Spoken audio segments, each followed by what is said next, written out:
नमस्कार, मी श्वेता. भाग्यविजय या कार्यक्रमात आपल्या सगळ्यांचं मनापासून स्वागत. आपण कुंडलीतील लग्न राशी याविषयी जाणून घेतोय. आज आपण कन्या लग्न याविषयी जाणून घेणार आहोत आणि यासाठी मार्गदर्शन करण्यासाठी आपल्यासोबत स्टुडिओमध्ये आहेत सुप्रसिद्ध ज्योतिष आणि वास्तुतज्ञ डॉक्टर विजय चाटोरेकर. सगळ्यात आधी आपण त्यांचं स्टुडिओत स्वागत करूयात. नमस्कार सर. नमस्कार. नमस्कार. आपण चर्चा करणार आहोतच, पण याआधी डॉक्टर विजय चाटोरेकर यांची पुन्हा एकदा ओळख मी आपल्याला करून देऊ इच्छिते. डॉक्टर विजय चाटोरेकर यांना आपण सगळेच ओळखतो, कारण गेल्या 20 ते 25 वर्षांपासून ते या क्षेत्रात कार्यरत आहेत. ज्योतिषशास्त्र आणि वास्तुशास्त्र या दोन्ही विषयांमध्ये त्यांच्या 3 पिढ्या पारंगत आहेत आणि या दोन्ही विषयात सरांनी PhD सुद्धा केली आहे. रत्नशास्त्रांचा असा त्यांना सखोल त्यांनी अभ्यास सुद्धा केलेला आहे आणि त्यांचंच आजवरचं हे कार्य पाहून मुख्यमंत्र्यांनी आणि उपमुख्यमंत्र्यांनी खास करून त्यांना सन्मानित केलेलं आहे. त्यांचं विशेष कौतुक केलेलं आहे. आणि आज महाराष्ट्रामध्येच बोलायचं झालं तर पुणे, ठाणे, नाशिक, छत्रपती संभाजीनगर यानंतर नागपूर या ठिकाणी त्यांचं कार्य चालतं. आठवड्याभरामध्ये विविध ठिकाणी ते असतात. याशिवाय ज्यांना प्रत्यक्ष भेटणं शक्य नाही होत ते ईमेलच्या माध्यमातून सुद्धा त्यांना प्रश्न विचारतात आणि त्यांचं मार्गदर्शन घेत असतात. तुम्ही सुद्धा ईमेलच्या माध्यमातून तुमच्या मनातले प्रश्न त्यांना विचारू शकता. नक्कीच सर तुम्हाला मार्गदर्शन करतील आणि असेच काही प्रश्न जे आहेत या कार्यक्रमाच्या माध्यमातून सुद्धा आपण घेत असतो. तर आज अशाच काही प्रश्नांना उत्तर देणार आहे डॉक्टर विजय चाटोरेकर. पण याआधी आपण आजचा जो विषय आहे कन्या लग्न या विषयाला सुरुवात करणार आहोत. सर, कन्या लग्न याविषयी आपण चर्चा करणार आहोत आणि अर्थात पहिला प्रश्न ज्याची सगळे प्रेक्षक वाट पाहत असतात ते म्हणजे कन्या लग्न ज्यांचं आहे त्यांचं व्यक्तिमत्व कसं असतं. कन्याचं एक वैशिष्ट्य काय की त्याचा राशी स्वामी बुध आहे. जसं मिथुन राशीचं राशी स्वामी बुध आहे तसंच कन्या राशीचा पण स्वामी बुध आहे आणि बुध हा बुद्धीचा कारक आहे. आणि काय की ही द्विस्वभावी रास आहे. होतं काय की बुद्धी आहे पण निर्णय क्षमता तिथे कमी असते, म्हणजे डिसिजन होत नाहीत. प्रचंड बुद्धिमत्ता असते आणि प्रत्येक गोष्टीच्या खोलवर जाण्याची मानसिकता असते आणि तसेच केअरिंग नेचरचे पण तेवढेच असतात. कारण बुध जरी असला तिथे त्याचा कर्क लग्नाचा स्वामी तरी हे काळजीपूर्वक, म्हणजे घरामध्ये एखादा कन्या राशीचा व्यक्ती आपल्याला शोधायचा असेल किंवा ओळखायचा असेल तर असं असतं की घरामध्ये समजा त्यांची एखादी कन्या राशीची व्यक्तीची पत्नी स्वयंपाक करते आणि 4 माणसं जेवायला येणार असतील तर ते 3-3दा स्वयंपाकाला चक्कर मारतील, पुरेल का नाही, पुरेल का नाही, पुरेल का नाही. म्हणजे एवढी काळजी घेण्याची मानसिकता त्यांच्यामध्ये असते. आणि व्यक्तिमत्व जर पाहायला गेलं तर प्रचंड बुद्धिमत्ता असल्यामुळं एक त्यांचं अध्ययन जे असतं किंवा त्यांची अभ्यास करण्याची जी पद्धत असते किंवा त्यांची ग्रास्पिंग पॉवर जी असते ती खूप उत्तम असते. त्यांनी एकदा जरी सहज कोणती गोष्ट हाताळली किंवा वाचली तर ती त्यांच्या माइंडमध्ये एकदम फिट होऊन जाते. आणि फक्त काय होतं की ह्या सगळ्या गोष्टी जरी असल्या, अभ्यास करण्याची मानसिकता पण असते, हे पण असते, पण ऐन वेळेला जे कन्फ्युजन क्रिएट होतं त्यांच्या माइंडमध्ये की होईल का नाही हा जो प्रश्न निर्माण होत असतो. म्हणजे एखाद्या वेळेस आपण लढायला जायच्या आधी मी जिंकेल का हरेल हा जो प्रश्न आपल्या मनामध्ये आला तर आपण जिंकू नाही शकत, कारण आपल्यामध्ये ती निगेटिव्हिटी सुरुवात झाली त्या गोष्टीची. तर तसंच ह्यांचं पण होतं की ह्यांना सगळं येत असतं, सगळ्या गोष्टी माहीत असतात, सगळं ज्ञान असतं, सगळ्या गोष्टी असतात, पण परीक्षेला जातानाच रिझल्ट काय ह्याचं टेन्शन ते घेतात. तर महत्त्वाची गोष्ट की रिझल्ट आपल्या हातात नसतो म्हणून त्या गोष्टीचं टेन्शन घ्यायचं नसतं, हे ह्यांच्या तेवढं लक्षात येत नाही. आणि त्यामुळे ते त्या टेन्शनमुळं सिली मिस्टेक खूप करतात आणि सिली मिस्टेक झाल्यामुळं त्यांना जे प्रॉपर रिझल्ट मिळायला पाहिजे असतो, ज्या प्रमाणामध्ये तो मिळायला पाहिजे असतो त्या प्रमाणामध्ये तो मिळत नाही. पण तसं पाहायला गेलं तर ह्यांचं व्यक्तिमत्व जे असतं की अति प्रामाणिकपणा असतो आणि प्रामाणिकपणा जास्त असल्यामुळं बरेचदा ह्यांच्या प्रगतीमध्ये ते त्यांचा स्वभाव फार आडवा येत असतो. आणि त्याचं कारण काय असतं की अतिप्रामाणिकपणा कुठेही चालत नसतो, कारण आपण कलियुगामध्ये वावरते. कुठेतरी व्यावहारिकता, कुठेतरी डिप्लोमॅटिकपणा असणं फार गरजेचं असतं. आणि ते जर नसेल तर तुम्ही काम करता त्या ठिकाणी सुद्धा तुम्हाला तिथे त्रास होऊ शकतो किंवा तुम्ही घरामध्ये सुद्धा जर अतिप्रामाणिकपणे वागता तुमच्यापासून सगळे दूर दूर राहायला सुरुवात करतील, कारण हा खरंच बोलतो तो, ह्याच्यापासून आपण सावध राहायला पाहिजे. कारण खरं बोलल्यावर सख्या आईला पण राग येत असतं. त्यामुळे थोडं व्यावहारिकतेमध्ये यांच्यामध्ये सुधारणा होणं गरजेचं असतं. पण त्या बाबतीमध्ये माणसं ओळखताना पण हे फार चुकतात, कारण हे आपल्या बुद्धी तर्कानुसार हा विचार करत असतात. त्यामुळे बरेचदा फसवणूक होण्याची पण यांची शक्यता जास्त असते, कारण ती ओव्हर कॉन्फिडन्स असतो काही गोष्टीमध्ये यांचा, अति विश्वास ज्याला म्हणतो आपण, की त्याच्यामुळे बरेचदा निर्णय चुकू शकतात. पण तसं पाहायला गेलं तर एक हुशार व्यक्तिमत्वाची ही लग्न रास आहे की जेणेकरून त्यांच्या पत्रिकेमध्ये जर ह्यांच्यासोबत लग्नस्थानामध्ये जर खूप चांगले स्ट्रॉंगली ग्रह असले तर हे व्यक्ती फार कुठेला कुठे जाऊ शकतात आणि उच्च पदावर पण जाऊ शकतात. फक्त महत्त्वाची गोष्ट असते की कन्फ्युजन ह्यांचे कमी होणं फार गरजेचं असतं आणि कन्फ्युजनमुळेच हे मागे राहतात आणि प्रामाणिक स्वभावामुळं. आता हे त्यांचा स्वभाव कसा आहे हे तर तुम्ही सांगितलं. शारीरिक विशेषतः काय सांगाल? सहसा कन्या राशीचे लोक जे असतात ना ते सहसा सडपातळ बांधणीचे असतात, उंचीले असतात, मान उंच असते थोडे आणि त्यांचा जे स्किनचा रंग असतो तो गव्हाळ वर्णाचा किंवा लालसर गोरेपण ज्याला आपण म्हणतो अशा प्रकारचा असतो. आणि दुसरी गोष्ट चेहरा उभट असतो, डोळ्यामध्ये एक चकाकी असते, नाक सरळ असतं, हनोटी निमुळती असल्यामुळं ओठांचा आकार थोडा पसरट असतो. पण बाकीचं पाहिलं यांचं शारीरिक ठेवण, वागणं बोलणं, प्रतिभा तर त्यांच्यामध्ये असतेच ज्ञान असल्यामुळं.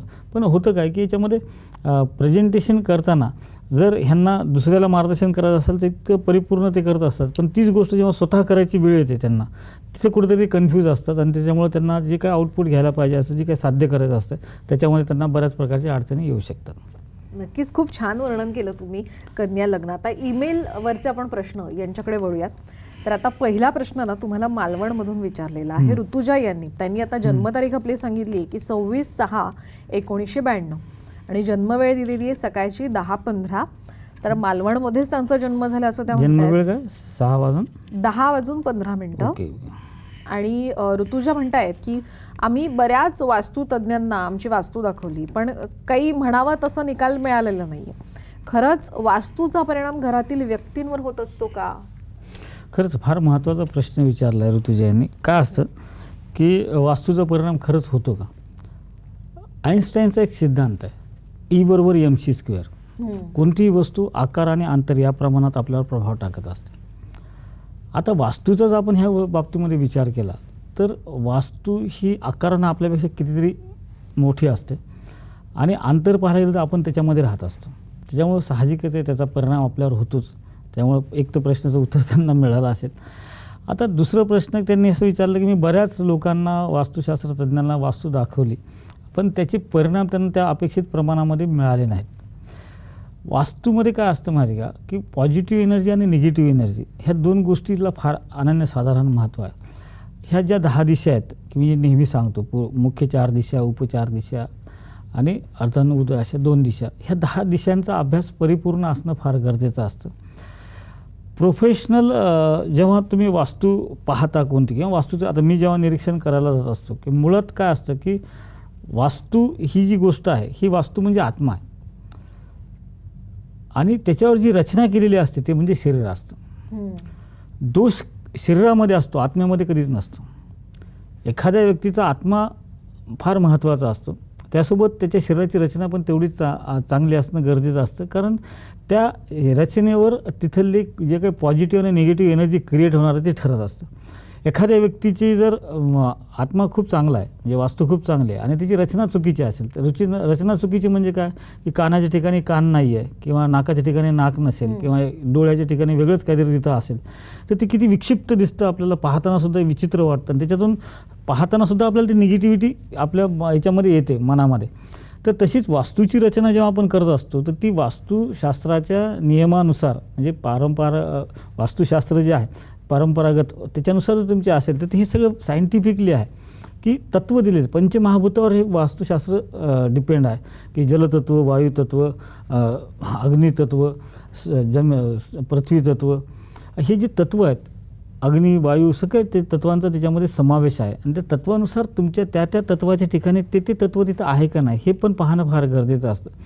बरेचदा काय होतं की वास्तूचं निरीक्षण करताना मी जेव्हा एखाद्या वास्तूमध्ये जातो निरीक्षण करत असतो आणि त्यावेळेस मला लक्षात येतं किंवा बरेच जण काय करतात की वास्तू निरीक्षण करायला व्हिजिटला कोणी जात नाही, प्लॅनवरून करतात गोष्टी आणि प्लॅनवरून जेव्हा वास्तूचं करतो आपण तेव्हा बऱ्याचशा गोष्टी त्या प्लॅनमध्ये नसतात किंवा एखाद्या दरवाजाच्या बाहेर एखादा प्लांट ठेवलेला आहे तुम्ही तो त्याच्यामध्ये नसतो तो फक्त इथे डोअर आहे म्हणून असंच दिलं असतं. त्याच्यासमोर कोणतं झाड तुम्ही कुंड्यामध्ये ठेवलेलं आहे किंवा काय केलं आहे किंवा कुठं वॉर्डरोबमध्ये तुम्ही कशी रचना केली ते नसतं इथं. ते फक्त इथं बेडरूम आहे, इथं किचन रूम आहे, इथं स्टडी रूम आहे, इथं लिव्हिंग रूम आहे असंच, किंवा इथं अशा गोष्टी असतात.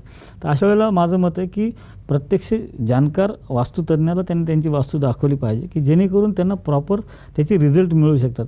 रिझल्ट मिळत नाही अशातली गोष्ट नाही. एक वैशिष्ट्य वास्तूचं असं असतं की वास्तूचे साईड इफेक्ट यायला वेळ लागतो, पण पॉझिटिव्ह रिझल्ट जे असतात ते इन्स्टंट येत असतात. निगेटिव्ह रिझल्ट जे असतात ते स्लो पॉयझनसारखे असतात, दमादमाने येतात. किंवा बरेच जण असे बरेच क्लायंट माझ्याकडे येतात की आम्ही जेव्हा घर घेतलं, राहायला गेलो, तेव्हा 2-3 वर्ष आमचं खूप चांगलं चाललं.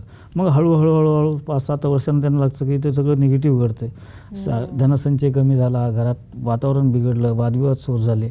मग हे नंतर पाहिल्यावर कळते कुठेतरी वास्तूमध्ये दोष आहे. पण जेव्हा वास्तू चांगली असते किंवा वास्तूतले दोष कायमचे कमी होतात त्यावेळेला त्याचे रिझल्ट जे पॉझिटिव्ह येतात ते इन्स्टंट येत असतात. त्यामुळे त्याच्यासाठी वेट करण्याची गरज नाही. आणि सहसा आजकाल काय की वास्तुशास्त्राचे जे उपाय आहेत तर आपले जे जुने ग्रंथ आहेत, मयमतम आहे, मानसारम आहे, याच्यानुसार जर तुम्ही ते केले तर बिना तोडफोड उपाय करू शकतो आपण. तर ते जर केले तर नक्कीच आपल्याला त्याचे चांगले रिझल्ट येतात. आजकाल प्रत्येकजण धंदा करायच्या मागे लागलेला आहे. तर त्यामुळे ते प्रत्येकजण आपापले प्रोडक्ट काहीतरी काढतात, तिथं तरी ठेवतात. बरेच जण प्लॅस्टिकचे पिरॅमिड लावतात. आता मला सांग, तू प्लॅस्टिक हे एनर्जी वाहकच नाही आहे, तर तिथे एनर्जी कोणती क्रिएट होणार आहे?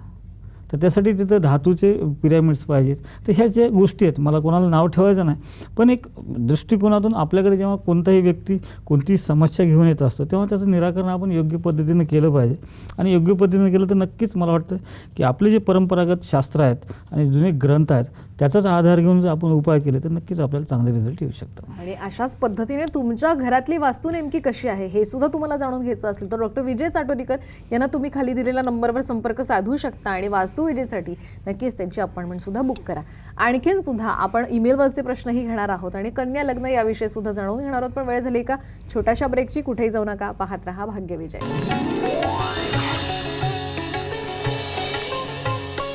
ब्रेकनंतर भाग्यविजय या कार्यक्रमात आपल्या सगळ्यांचं मनापासून स्वागत. आपण कन्या लग्न याविषयी सुद्धा चर्चा करतोय आणि ईमेलच्या माध्यमातून तुमच्यातल्याच अनेकांनी प्रश्न जे पाठवलेले आहेत त्यातले काही प्रश्न आज आपण घेतोय ज्याची उत्तरं डॉक्टर विजय चाटोरीकर तुम्हाला देत आहेत.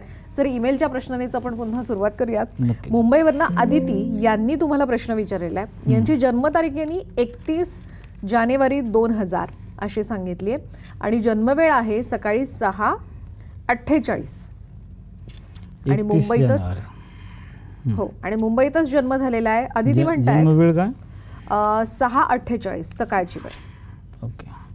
आदिती म्हणतायत की माझं स्वतःचं ब्युटी पार्लर आहे पण त्यात म्हणावं तशी काही प्रगती होत नाहीये, तर सर मी हाच व्यवसाय चालू ठेवू की दुसरा कोणता व्यवसाय करू? माझ्यासाठी काय चांगले, कृपया मार्गदर्शन करा. आदिती यांची जी पत्रिका आहे त्याच्यानुसार त्यांची जी रास येते ती वृश्चिक रास आहे आणि लग्न रास जी आहे ती मकर आहे. आता त्यांचा जो व्यवसाय आहे तो ब्युटी पार्लरचा म्हणजे सौंदर्याशी संबंधित तो व्यवसाय आहे. आणि त्याच्यामध्ये शुक्राचं फार अनन्यसाधारण महत्त्व असतं की त्या शुक्राचा संबंध त्यांच्या कर्मस्थानाशी, त्यांच्या लाभस्थानाशी, त्यांच्या पंचम स्थानाशी म्हणजे ते कारक स्थान असतं आणि पराक्रम स्थान आणि प्रथम स्थान याची संबंध आला पाहिजे. तर याच्यामध्ये यांच्या फक्त कारक स्थानाशी शुक्राचा संबंध येतो आणि शुक्र जो विराजमान आहे यांच्या पत्रिकेमध्ये तो व्ययस्थानात म्हणजे 12व्या स्थानामध्ये आहे.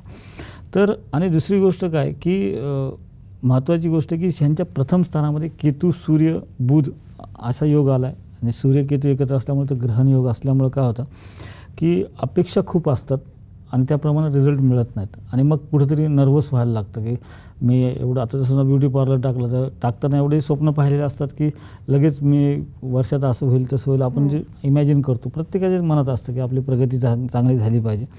पण त्याच्यामध्ये कुठेतरी ह्या केतू आणि सूर्याच्यामुळं कुठेतरी बाधा येत असते आणि त्याच्यामुळे ते कधी एखाद्या महिन्यामध्ये खूप चांगले क्लायंट होतात आणि नंतर मग अचानकच ते कमी होऊन जातात.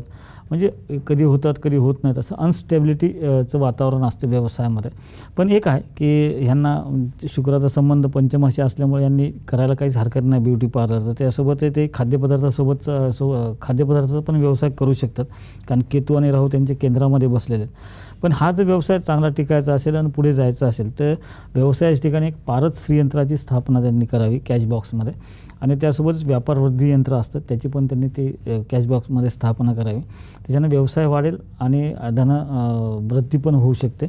आणि त्यासोबतच त्यांनी एक निलम आणि पाचू रत्न धारण करायचं आहे, किंवा निलमसोबत ते ओपेलसुद्धा धारण करू शकतात किंवा हिरा पण धारण करू शकतात. तर त्यांच्या परिस्थितीनुसार हे जर धारण केलं तर नक्कीच त्यांच्या ब्युटी पार्लरच्या व्यवसायामध्ये त्यांना चांगल्या प्रकारचं उत्तम यश मिळू शकतं. आणि मुंबईत राहतात अदिती, तर तुम्ही नक्कीच ठाण्याला डॉक्टर विजय चाटोरीकर यांची व्हिजिट असते तर प्रत्यक्ष त्यांना भेटू शकता. आणि रत्नांविषयी सखोल अभ्यास त्यांचा असल्यामुळे रत्नांविषयी सुद्धा अधिक माहिती त्यांच्याकडून तुम्ही घेऊ शकता. जर आपण पुढच्या ईमेलकडे वळूयात, आता पुण्यावरनं कोथरूडमधनं श्रद्धा यांनी खरं तुम्हाला प्रश्न विचारलाय. त्यांनी जन्मतारीख सांगितली की 5/7/1973 आणि मुंबईत जन्म झालाय आणि जन्मवेळ सांगितलेली आहे 16:25 म्हणजे 4:25. तर श्रद्धा असं म्हणतायत की आम्हा पती पत्नींचं नेहमी टोकाचे वाद होतात, आम्ही वेगळे होण्यात काही फायदा आहे का, किंवा काही उपाय केल्यामुळे आमच्यामध्ये आपुलकी प्रेम हे वाढेल का, कृपया मार्गदर्शन करा. एक फार महत्त्वाचा प्रश्न आहे पती पत्नीच्या बाबतीतला.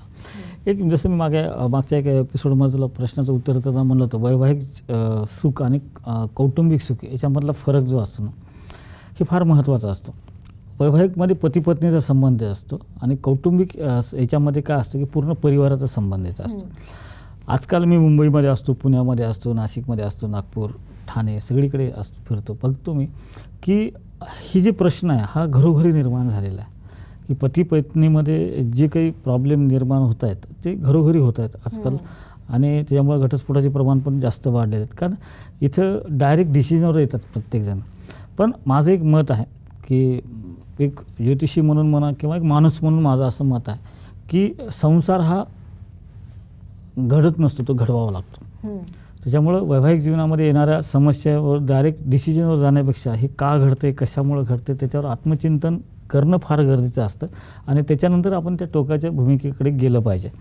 आणि महत्त्वाची गोष्ट, आता ही जी श्रद्धा आहे यांची जी पत्रिका पाहिली तर यांच्या पत्रिकेमध्ये सप्तम स्थान हे वैवाहिक जीवनासाठी फार महत्त्वाचं असतं.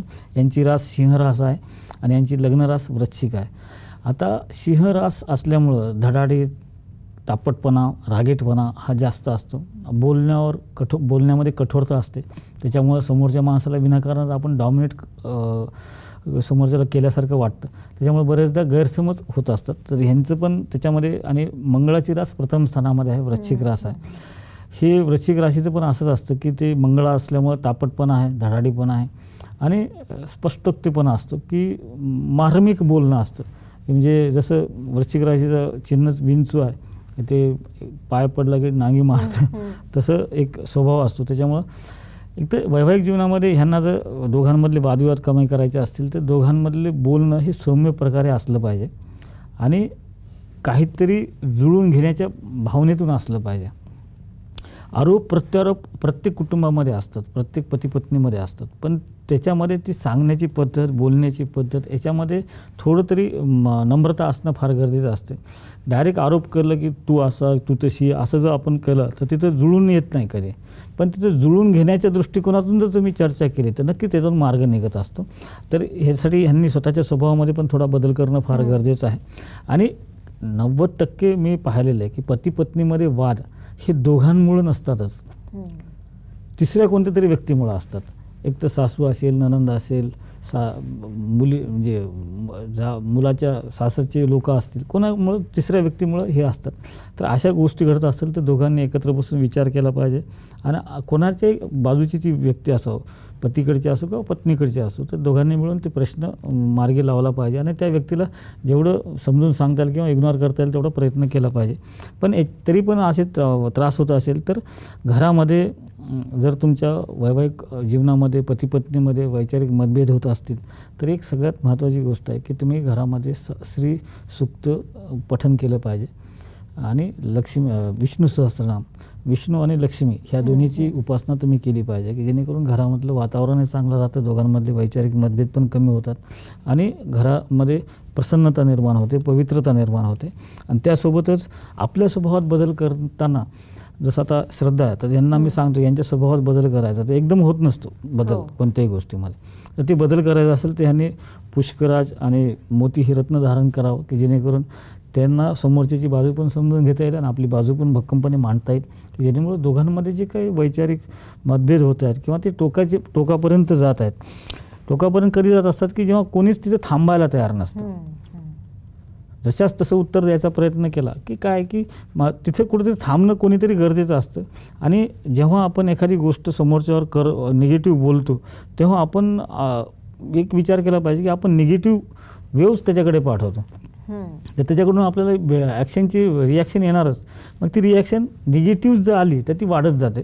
त्यासाठी समोरचा माणूस जर निगेटिव्ह बोलत असेल आणि आपण जर पॉझिटिव्ह बोलायचा प्रयत्न केला तर त्याची निगेटिव्ह व्ह्यूज आपल्यावर परिणाम करत नाहीत.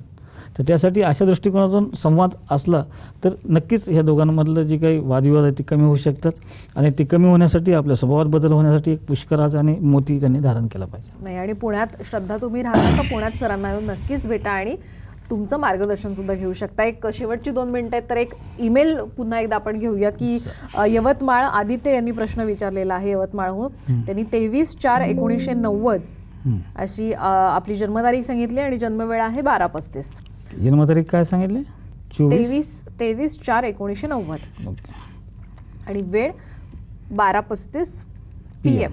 ओके. पुण्यावरनं त्यांनी खरं तर पुण्यात जन्म झाला असं म्हणतात की माझ्या पत्रिकेत कालसर्पदोष सांगितलाय, याचा प्रभाव परिणाम काय आहे, कृपया मार्गदर्शन करा. कालसर्पदोष जे आहेत ना ते 12 प्रकारचे असतात. कालसर्पदोष म्हणजे काय नेमकं हे जाणून घेणं तेवढंच आहे. त्याच्यावर आपण एक एपिसोड घेणार आहोत पुढे चालून. कालसर्पदोष म्हणजे राहू आणि केतू ह्या दोघांच्या मध्ये जेव्हा सगळे ग्रह येतात, म्हणजे आता प्रथम स्थानात राहू आहे आणि सप्तम स्थानात केतू आहे आणि 1 ते 6च्या दरम्यान किंवा 1 ते 7च्या दरम्यान बाकीचे सगळे ग्रह विराजमान आहेत. किंवा 7 ते 1 पर्यंत सगळे ग्रह एकाच साईडला आहेत. तर अशा वेळेला ते कालसर्प निर्माण होत असतं आणि ते वेगवेगळ्या प्रकारचे वेगवेगळ्या ठिकाणानुसार ते होत असतात. तर त्याच्यामुळं आता ह्यांच्या प्रथम स्थानामध्ये केतू आहे, सप्तमात राहू आहे, शनी पण सप्तमात बसलेला आहे.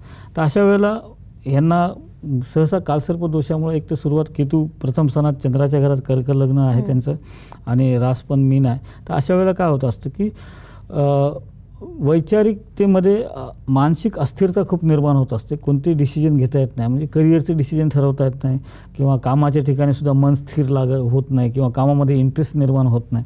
त्याच्यामुळं करिअरमध्ये अडचणी येतात.